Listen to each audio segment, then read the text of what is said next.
This shelf is mostly used for simulation. The first tab we have is lights and cameras, and all of these lights are mantra lights.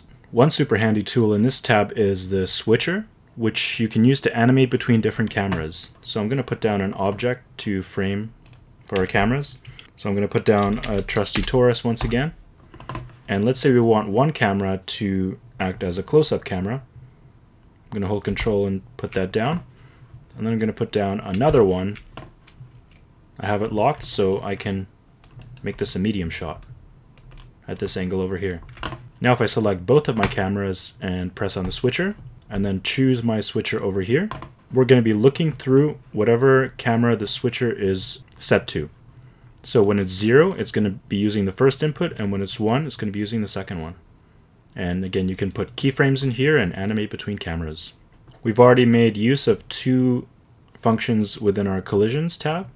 So we've made use of the static object and the ground plane for simulations to collide with. The rest of these shelf tabs are presets for a variety of simulations. So here we have particles, and let's see what some of these do. I'm going to delete my torus and run this fireworks preset. We're going to select our position, so let's instead put it in the middle by holding Control and clicking. And here we'll have fireworks coming out of world center. I'm going to switch to my second camera because the switcher locks our cameras in place. And let's run our fireworks simulation.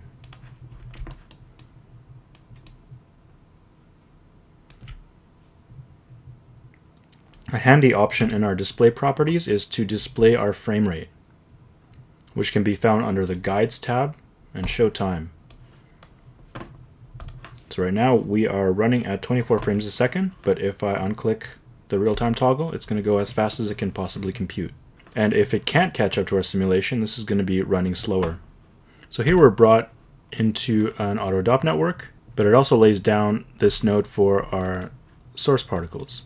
And here we have a pop fireworks node, which automatically creates fireworks for us. And this anti-gravity will push them up. So if I bypass that, they're just going to be falling down. That's because of our gravity node here.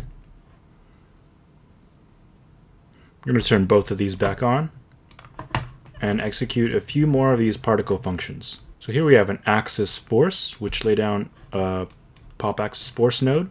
And this basically creates a field which will do a number of different operations around it. So currently what it's doing is making the particles orbit around its axis. And we can control the orbit speed over here. And here you can see they start spinning around like so. We can also put up this lift so it pushes the particles upward. And we can put up the suction for it to pull them in. If I put the lift back to 0, we might be able to see this in action. Let's put this back to 1. Reset it.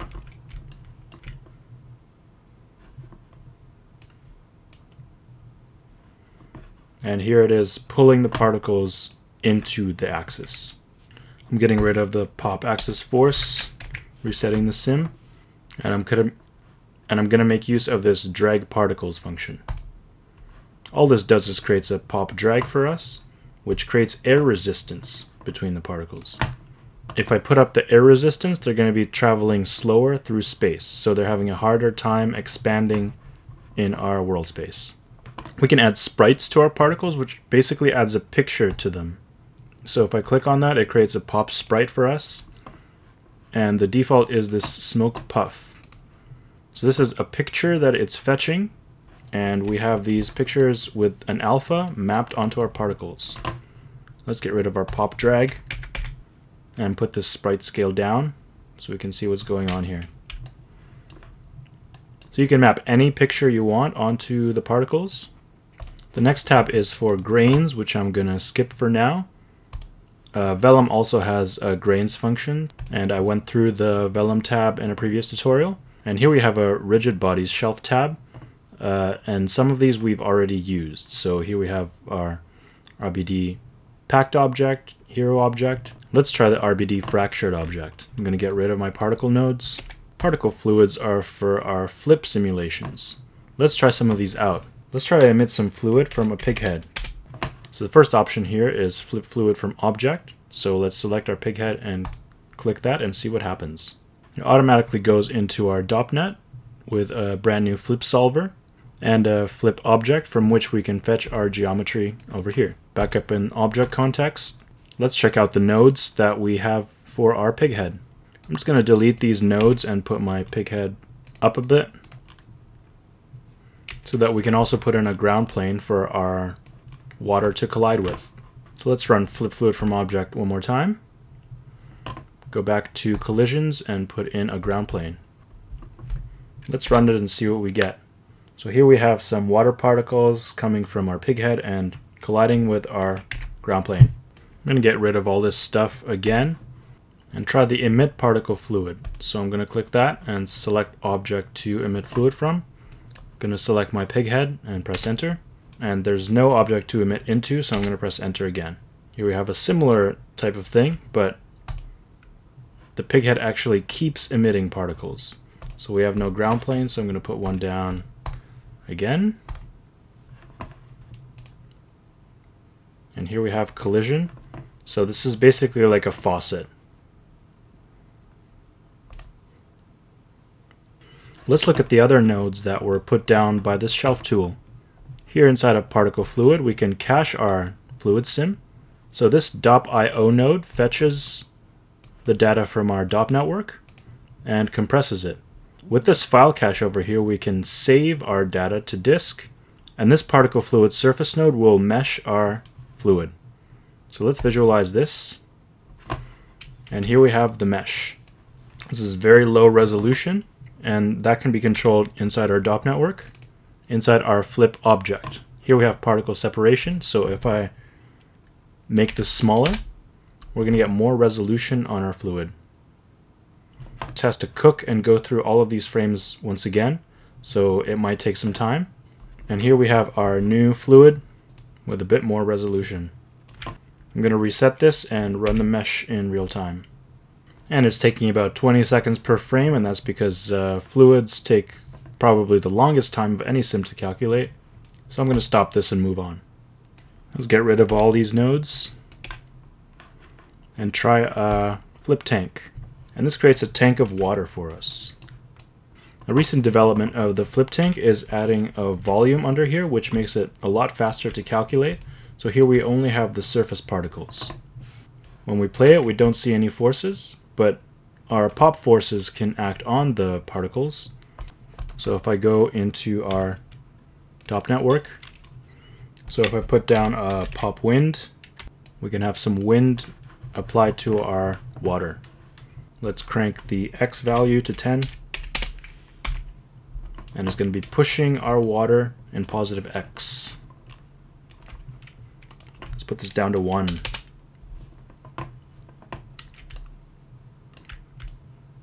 And here we're getting some waves.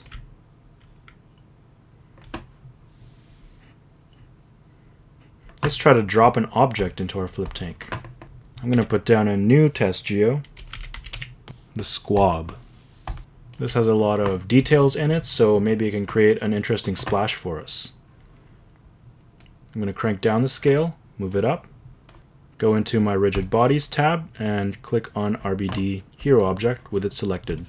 Now on our DOP network, we have these 3 new nodes, and this is fetching our squab from our object context. We already have gravity here, so let's see what happens.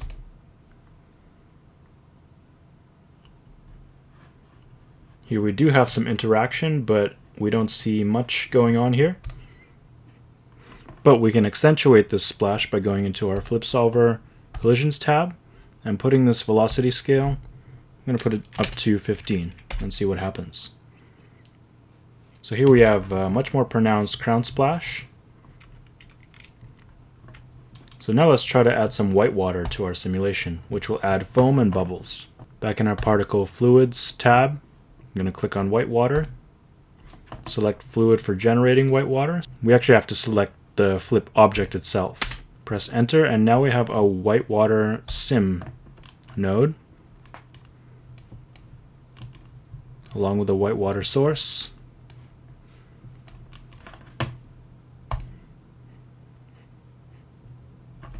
And if we run this again, we can see the points that the whitewater solver is creating for our foam and bubbles.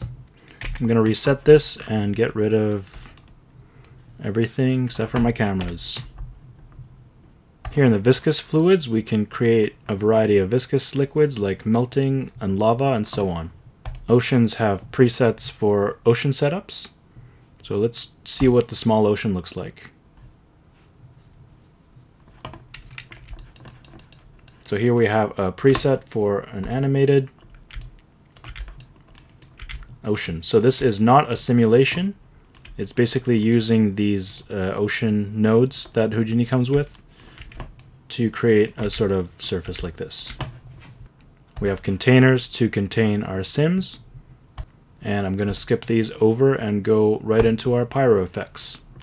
So let's create some billowy smoke from a geo. I'm going to put down a rubber toy, frame it, and run the billowy smoke shelf tool. Now here we have a pyro simulation. If I run it, we're going to have some smoke emitting from our rubber toy.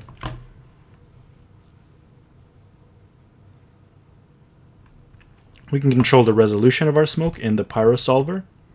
We can control the resolution of our smoke in this pyro node, where we can crank this division size down or go to max axis, and this is basically going to divide our container up, and here we can define the divisions that we want in the largest axis, in this case our y-axis.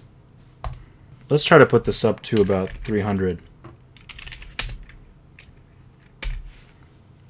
So the higher we go, we're paying with it with speed. As you can see, we're going 2 frames a second.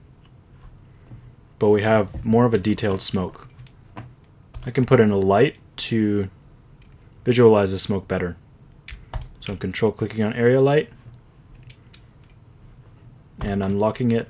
And if I navigate away from it, you can see some more detail and shadowing within our smoke sim. Houdini can also do crowd simulations, so I'm just gonna run a preset for some laughs. So these last tools here are some crowd presets. Let's try a ragdoll run. So here we have a crowd running, and if they collide with an obstacle, they're going to be falling down. In this case, they're colliding with each other.